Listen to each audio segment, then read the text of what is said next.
You've tuned in to your favorite show, the hottest show online, Seattle Connected, the show that connects you with entrepreneurs, business people, movers and shakers in our community. We're letting you know who they are first before they become household names, which we know they soon will be.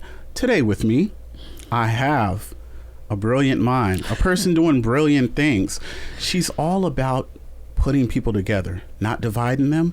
She's bringing people together for a good cause. You know, we always say it's important to give people their flowers, but she wants to make sure she's giving you your Band-Aids. She wants to make sure that you stay healed, because you can't grow if you're not healed. She's helping you find a way to heal so you can continue to be the best you deserve to be. Yes. Please welcome the amazing, the healer, the community activist.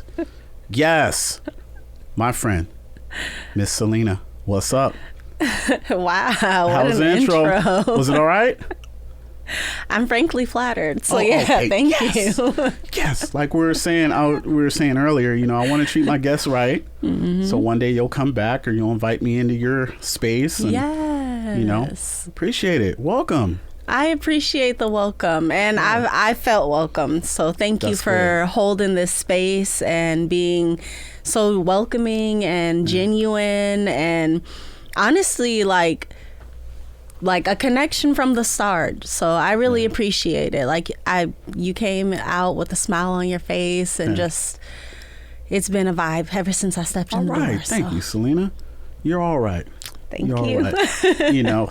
Salena, you're from Washington, right? Mm-hmm. Yeah, I can tell. Yeah, I've lived in Washington most of my life, but I was raised in Portland, so I always got to give my nod to P-Town. Yeah, sister city. It's all good. And what part of Washington did you grow up in? Right down at the south. We would always say Vancouver, not BC, Washington, not DC. Mm-hmm. So. Yeah, that's what's up. Yeah, I could tell you have that Northwest vibe. I was like, yeah, she's from here. Yeah. You know, some people you're like, yeah, I could tell they're probably like from Florida or they're probably from Chicago. But I was like, yeah, she's one of our own. Yeah. Yeah. I know the struggle. Yes. Come on now. You know, in the intro, I mentioned about you healing, which is a part of why you're here. Yeah. Yes, let's come on now. Hot Girls Healing. What? Hot Girls Healing? Yeah. Yes, the beautiful platform. So how did that come about? It came about from my real life. And like, not only am I a hot girl, but like I'm someone who realized that I was ending up in situations that like weren't reflective of the self-love that I said I had. Right. Or that I thought I had. And I was like, okay, hold on. It can't be everybody else, you know? So if I'm ending up in these situations, I need to take some accountability for my part in it. And that's what led me to my real self-love journey. Because I was like, if I love myself the way that I say I do, then why am I making these choices? You know, why am I being led to these places? And so I was like, let me be for real with myself. Let me dive deeper than I've been diving before. Let me feel those negative feelings that I've been avoiding and think about those things that I've not been wanting to think about so that I can process through them. And so I started doing that. And that is what led me to a place where I was like, hold on, like there's healing in spaces outside of meditation and outside of like affirmations, which I will say affirmations have been huge for me. But I was like seeking spaces that were for Black people and for Black queer people, you know, and so I wasn't finding a lot of them. And so I was like, well, let me maybe create the space that I've been looking for, which is kind of something that we were talking about briefly before. And so I did, and I created a little healing space that centers and honors Black queer people, a Black queer person's healing journey, and even adopting the vocabulary of non-binary and the research that I did to say, oh shoot, I found something that is me, that I didn't have vocabulary for before, but was a feeling that I had and a identity that I was a part of. And so kind of like this ownership of myself that I've developed through my self-love journey, this love of myself, this knowledge that, you know, self-love isn't selfish, this willingness to protect myself in ways that I didn't either know I even needed to before, or I didn't feel like I could. It's led me to want to share it and to want to honor it in other people. And that's what it's about. Yeah. So not just the queer community, or is your for everybody? No, I want because you mentioned it, and I just wanted to be clear. Well, I knew the answer, but I just want people to know that you're here for everybody. Yeah, well, the point was that a lot of places that are supposed to be for everybody don't actually feel safe for Black queer people, or for me as a Black queer person. I felt like I had to let so many things slide. I'd be like, okay, well, it's, you know, sure, like I'll let that slide because I want to be here for the other part that's good. But I'm like, well, why I always got to let something slide? Right. To be in a space where I'm just trying to heal. Come on. Like, can we just be in a space where we can heal, where there's no homophobia, there's no sexism, there's no transphobia? Like, those things don't need to be a part of our healing. You're a human being who needs to heal, so it shouldn't matter how you identify. Exactly. And so that's what I wanted to create, which seems really simple. If you ask me, like, it felt like a very simple thing to do. Was it hard for you saying, I want to do this, but I have to start with me? Because I think when you are looking to heal, you're looking to help others, you have to first start and look in the mirror and say, there's some work I need to do within myself. I know a lot of times it's easy for us to ignore certain things or act like it doesn't exist, but sometimes you have to tear down your own walls that you have, and then you can kind of get to the root of things, and you're like, man, I didn't know I was harboring these feelings towards this, that, and the third for all this long. And then you start connecting the pieces, and you say, this is starting to make sense. When you connect the pieces, you see the picture. And sometimes you just kind of have to stand back for a while, like a good portrait somewhere. You might just have to sit. Sometimes that picture comes out within seconds. Sometimes you have to sit for a couple minutes or an hour, and you say, I get it now. I get it now. When you started working on yourself, were there things that kind of gave you that moment to pause and say, oh, absolutely? It was, she said, I'm still going through that. Yes, it's a lot of the process actually, because like, you got to be for real with yourself. You have to be for real with yourself. You can't kid yourself. If you kid yourself, you go stay in that same spot, kidding yourself on the surface. Yeah. Because you to dig deep with yourself is to acknowledge the parts of yourself you don't like. To really, you know, that portrait is you that you're looking at. Yeah. And sometimes you can look at yourself for only a few minutes before you have to look away. And other times you got to build the capacity to look deeply into yourself. And I found that it took time and energy. I took so much time and energy to mind my business and manage my inner child that I didn't even have time to be worried about other people no more. Yeah, that's real. Salena, why do you think self-care is so important?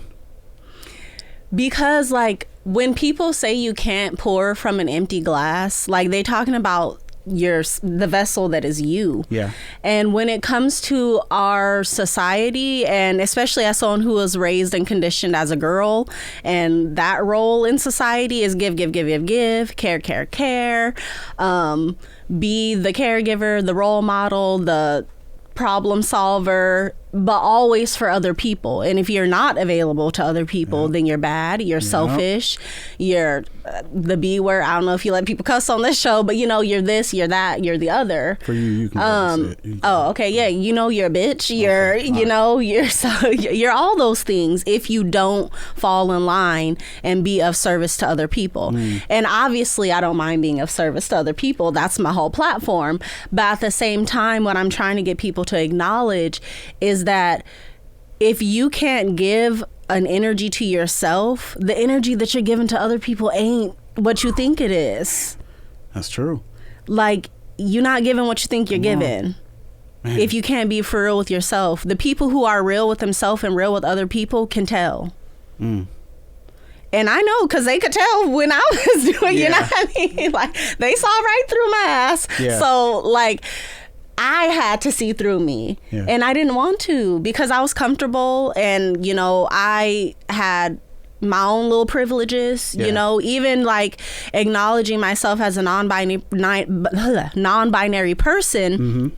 I had to think about, okay, but do I want to do that? Because I don't have to. Like, I dress the same. Right. I walk the same. Yeah. You know, I could keep the privilege of being a woman if I wanted to, but I wanted to be my most genuine self more than I wanted any privilege that came with being a woman. Or, you know, I'm still perceived as one a lot of the time. I get called woman all day long. But I'm just like, I know who I am, and the people in my life know who I am, and they acknowledge who I am. And I'm just like the cutest little person. You know what I mean? That's it. That's all it means to me, is I'm a person more than I'm a woman. Those earrings are fire. Sorry. Huh? I said those earrings are fire. I was just looking at them. You know, I love femininity. Like, I'm gonna wear my pencil skirt and my earrings, and I'm just a human. But that's just one side of you. Yeah. You know? Yeah. And everyone is here being their most genuine selves, and where we find people falling into conflicts is when they're told that who they are is not okay, not acceptable, is wrong. Yeah, all those things. Yeah. Going back to what you were saying about self-care, something that I always say at the end of the show is it's important to take care of others, but make sure you take time to take care of yourself. And myself, as well as a good friend of mine, Tigis, shout out to Tigis, what's up? Walk by Faith documentary is online on YouTube right now. We always talk about how people will forget the millions of times you said yes, but they'll never forget that one time you said no. Yeah. And ultimately, you raise people, you show them how to treat you by what you're willing to put up with and what you're not. And I myself, I've gotten to the point where I realized that it's okay sometime for me to put myself first. We're conditioned to always look the other way and always, it's going to be all right. And that's true to an extent, but what am I doing to better my situation? Because if I can't be the best person I can be, how am I going to help you? Yeah. It starts at home, right? So you don't want to be that person who's the guy in the corner getting drunk telling kids you shouldn't drink. Right. They're like, okay, but what are you doing? You have to lead by example. Ugh. So if I'm telling you and I said, look, Salena, you're going through this, that, and the third, I think the best way for me to try to help you is not tell you what to do, but tell you my understanding of the situation. Now, if it was me, I would be going through this. Okay, this is how I would approach it. But I can't tell you what to do because ultimately your life is your life, right? Yeah. And I can't be mad at you because you didn't do it the way I wanted to and this, that, and the third. I mean, that doesn't make any sense. So I think when we get to the point where we realize, okay, it's cool for people to have opinions, but your opinion isn't the end all. Yeah. Your opinion isn't, well, what I should do. Well, what about my opinion? Well, you know what that is, right? What's that? A boundary. Come on. And boundaries are hard. What? Okay, we're going there, huh? I'm just saying that sounded like a boundary to me. This is good. This is good. Speaking of boundaries, is it hard to set boundaries with family members and those closest to you? Or how do you do that? How do you? Yeah, because I'm like, we know. So hey, Liz, how do you do that so you're not having a ton of awkward Thanksgiving and Christmases? Yeah, and I think, acknowledging that it's hard, right? Because a lot of us are, and I'm like always talking about conditioning because we're all conditioned. And so if we can acknowledge the ways in which we've been conditioned, then we can think about, okay, what ways are beneficial to me? What ways are not? Like, where do I need to unlearn and relearn? Yeah. And so when it comes to boundaries, like in my experience, that means conflict. And conflict can mean violence. It can mean irrational behavior. It can mean things get out of control, and that those expectations can be in a lot of people from a lot of different experiences, and you never know like what someone expects when they say no. Yeah. Saying no can be a really scary thing to do. Yeah. And so I think that when it comes to holding boundaries, we got to acknowledge, like I get why it can be hard to hold a boundary. I get why saying no like can come, especially when people are used to you saying yes. Then they're like, hold up, we switching up now? Like what's going on? You done changed. They're used to having their way. And so, especially with family, it can be very hard to change your relationship. But the thing about that is that in those boundaries comes healing. Because while you're doing all these things, or even what I found was even offering to do things. I'm over here offering to do things I know I don't want to do. Girl, why are you offering to do it then? Yeah. I need to hold my boundary and do what's hard for me, which is to not offer to do something that I know I don't want to do, because then here I am building a resentment against someone. Right. And here they are building an expectation that I don't want them to have for me because I'm not even operating the way that I want to operate. Yeah. So that's why boundaries can be important. Boundaries is helping me, boundaries is helping you. And so when we get past this moment or time of awkwardness, of transition, because there is going to be some transition time when a new boundary is established, we can acknowledge, that going in, this is going to be something that's going to take a little bit of time and a little bit of adjustment. Yeah, I think it's important to set those boundaries.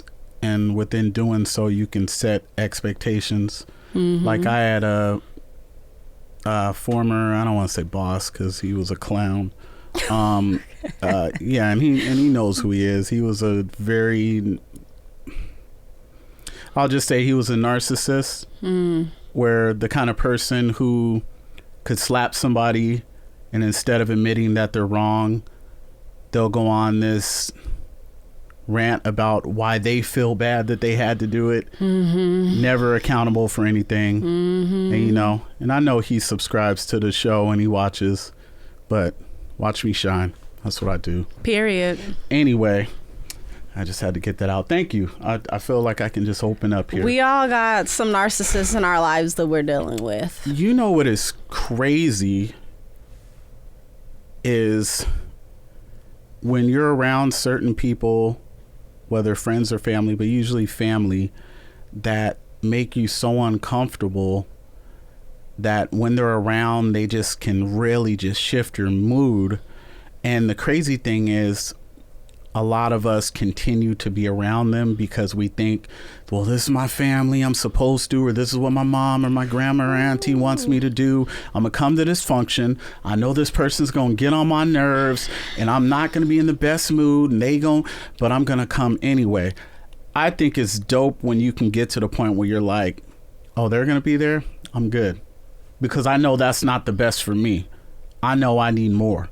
Come on, Salena. Look, it's such a journey because I was the person who was doing that. The him and then the high and then, oh, it's my family. So I go, no, you don't. No, you don't. What you need to do is protect your energy. That's actually what you need to do. Yeah.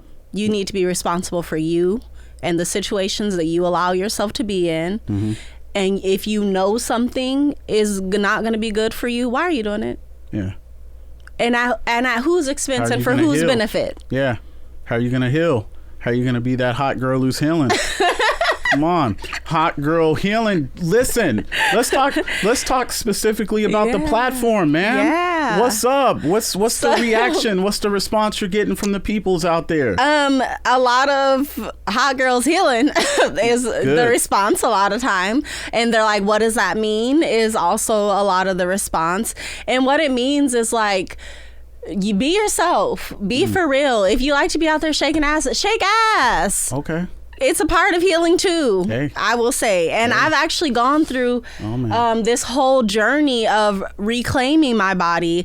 In the Black community specifically, there's so much emphasis put on the body, especially like how your body is making people feel, what your body is making people want to do, how your people are responding to your body is all framed as your responsibility. Whole time, none of that is your responsibility. Right. And so I've had to go through this process of reclaiming my own body and realizing that my body is not acting on other people. Yeah. Because the way that I was spoken to and behaved towards growing up, I really got an understanding that my body was somehow just doing all this stuff. Yeah. Whole time I thought I was just living my life, existing, walking, talking, doing the same things that everyone else was.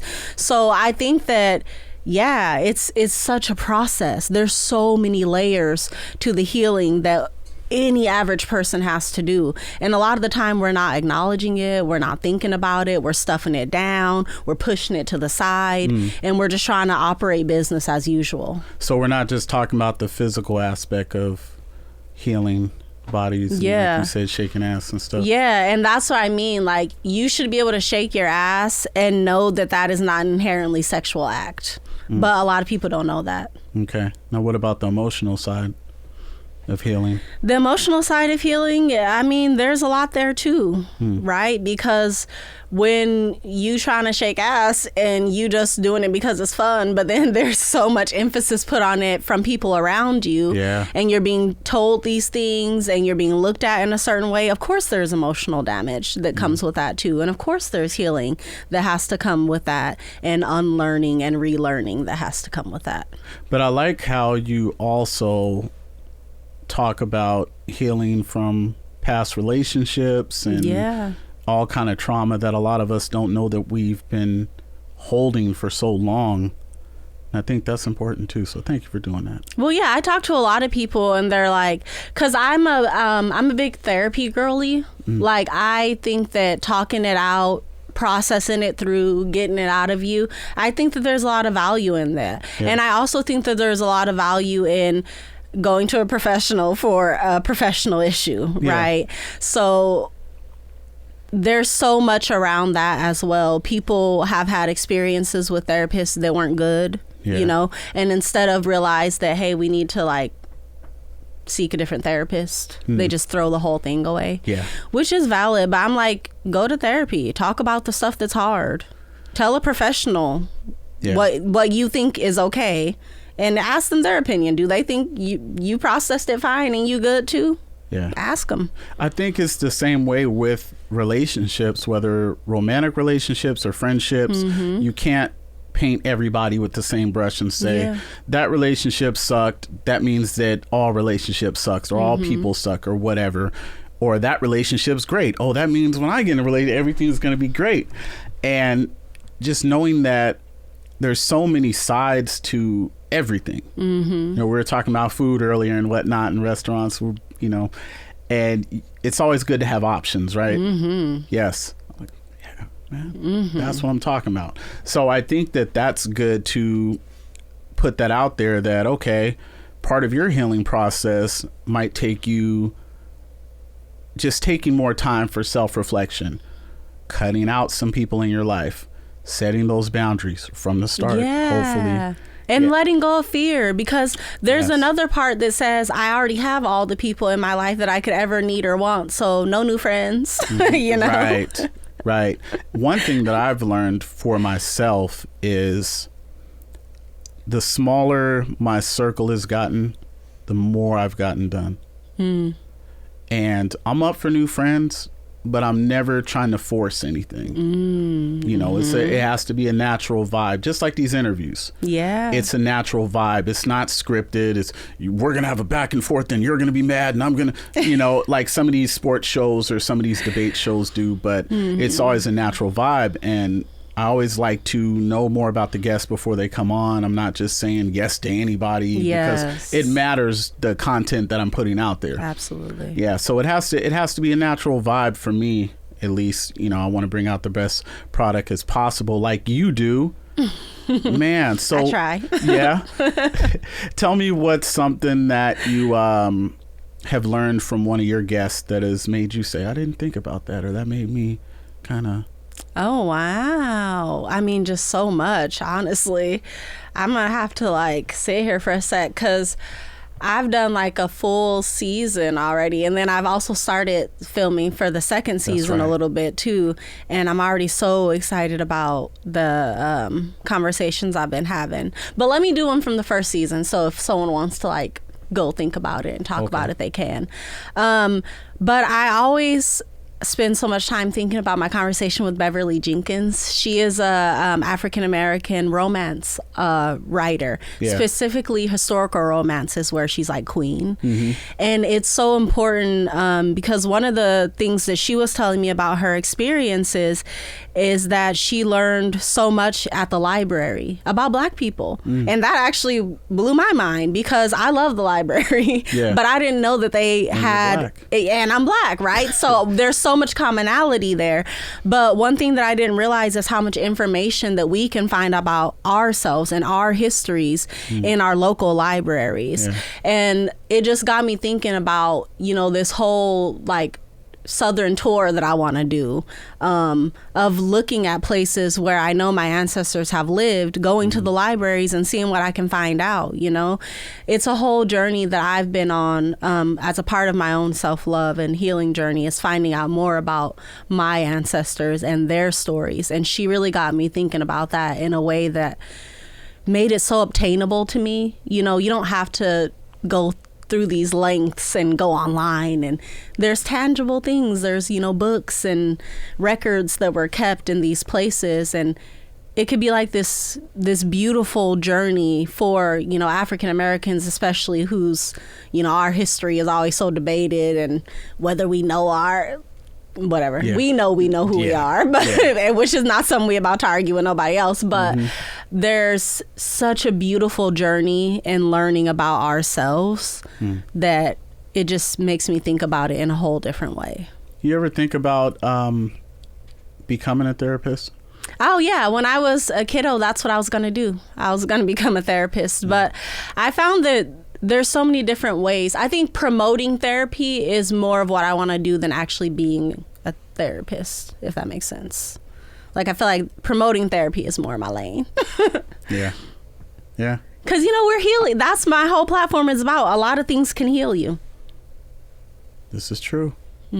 This is true. So what are you excited about for the next season of Hot Girls Healing? So many things. What comes to mind most immediately is Traveling While Black. I'm going to talk to Marley and Anthony. And that's just that's what I love about my podcast. Like, I talk to people that I know of in community because there's so many everyday, like you're saying, bomb-ass Black people who are going to be household names one day, but we're all here right now in our early stages, just building community and networks that are so beautiful and so powerful and so relevant. Like, do we not need a modern day Green Book? Like, are we not still, you know what I mean? Is it not still a question where a lot of we're people safe? Don't even know about that. A lot, because that's a whole history, and our history is, you're gonna know it if you want to know it. That's a damn shame. It sure is. Come on. And we need to be talking about it more often. So these are the kind of things, because traveling is it not healing? Is it not healing to explore this beautiful planet that we're on, that our people are indigenous to, this land that we're meant to nurture and to know? Our relationship with the land, you know, our ancestors being farmers and being caretakers of this planet before the interruption of enslavement. Like, we have this weird history with the land now, you know, like, we don't want to be associated with that if we're internalized with these messages. Right. But our relationship with the land is inherent to us, and it's beautiful. And there's just so many opportunities for healing and exploration for our people. And that's what I'm excited about for the season 2. I'm going to be tapping into more just great people in the community that I've gotten the opportunity to speak with and to share space with. I like that. Now, I do feel like it's a little, I'm going to be nice.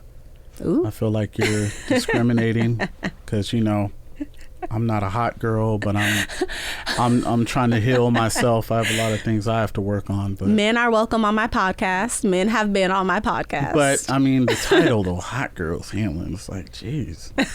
No, but I'm just being silly. But that's dope. I think it's needed. I think we need more platforms that are working as an open door to saying, hey, it's okay. You're working on yourself. We're all working on ourselves, and it's not an overnight fix. This is a lifetime journey. So come on in. We got you. Yeah. Hot Girls Healing, girl. Come on. Sorority, right? Oh, Man. I mean, I wouldn't say all that. Why not?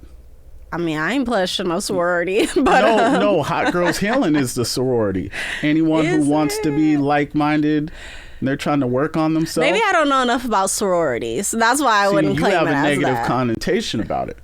Do I? Yeah. Oh, but why would you say you would? I mean, I don't know that I have a negative connotation about sororities. I just don't know enough about sororities to claim. But why? The way you answer it, you say I wouldn't say. Yeah, that's why I wouldn't say that. Because, I mean, I'm a Virgo.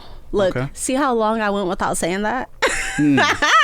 Yeah. But the reason why I don't want to claim it being a sorority is because I don't know sororities well enough to know if the space that I'm creating is like a sorority. So it's definitely no disrespect to sororities. AKA is the one that I always see mentioned. Like, no disrespect to anybody. I don't know enough about any sorority to know if the space that I'm creating is that.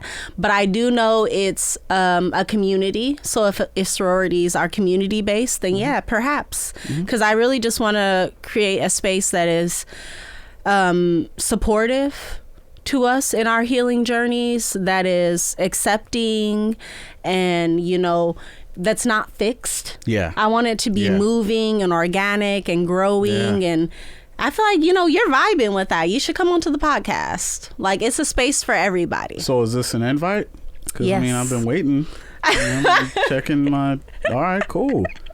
We'll talk about it. Yeah. Come on over. I want to know what's been healing Don't you. just say it. My viewers will hold you to it. No, that's one thing that I don't like about, that's one thing that I don't like, and that I also say is actually a part of the Seattle Freeze. Yeah. People here will be like, oh yeah, let's get together. Let's like, and then they didn't actually mean that. And for me, like, I'm a real ass bitch. Like, you don't have to tell me that you want to hang out with me. If you don't want to hang out with me, that's perfectly okay. Yeah.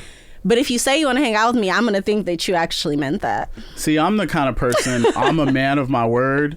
So if I say something, I do it. Okay. Or I just don't say it, you know. Listen, come on, Seattle. See how easy it is? Yes, that's what I do. And even if it's something that I can't help someone out with personally, but if I know someone in that area, I'll lead you to them. I'm not gonna, you know, BS you and I can this and that. If there's something that I know you can help them with, I'll say, well, let me talk to someone. I'll be like, Salena, this situation, this is the person, this is the vibe, and if you can help them out, cool. You guys exchange, you know, numbers, blah blah blah, and we'll keep it moving. Now, if it's something that I'm not interested in, like I was saying earlier, there's been some requests that I've had to turn down because it just didn't fit what I'm trying to do with this platform. You got to protect your space. One more time. You got to protect your space. And set those boundaries, right? Set those boundaries. So, Salena, what do you have going on besides everything in the next couple months, weeks, whatever? Or how can people just get in touch with you if they have any more questions or they need to heal? Well, I am really excited about my self-love day retreats that I launched this year. I've done one so far. The next one is going to be in April. So that's what I'm most excited about. Come out to a day retreat and just, you know, get into it with me. I do a workshop. I'm working with a couple of other organizers. So not only are we going to talk about self-love, but we're also going to talk about finances, right? Because a part of that self-love journey is getting it all together.